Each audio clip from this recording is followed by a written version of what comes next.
ভাই আনি কি হাগল? আই তো আজকে এক সপ্তাহ ধরে আমি সিআইডির আন্ডারে। আমি যদি হেরে ধরাই দিতাম তাহলে তাই প্রথম ধরিয়ে আমি যে এক সপ্তাহ ধরে আর সিআইডি আটকে রাখছে, সিআইডির আন্ডারে সিআইডি আর চোখে চোখে রাখছে, তো তো হেকতে ধরা খাইছেই তো। আমার লগে এর লগে তো কোনো যোগাযোগ না। আমারে তো ধরছে হের বাপরে যেদিন ধরছে আমারে হে দিন হের বাপের আগে আমারে ধরছে, প্রথমে ধরছে আমারে আর আঙ্গ সজল বাইরে। কথা বুঝছেন ভাই?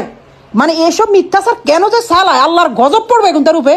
মানে নিউজ এত খারাপ ভাই, আর কাছে না জিগে না হুঙ্গা হেগুন তো নিউজ করি এলা নিজে নিজে কি আল্লাহর গজিবকে দেশে বসবাস করি, আল্লাহর গজব পড়বে এখন তার উপরে। মানে কি একটা অবস্থা ভাই। আমি এসে সিআইডি গান্ডার আরে কালকে বিকাল 3টা বাজে সিআইডি ছাড়ছে, আরে কালকে বিকাল 3টা বাজে ছাড়ছে।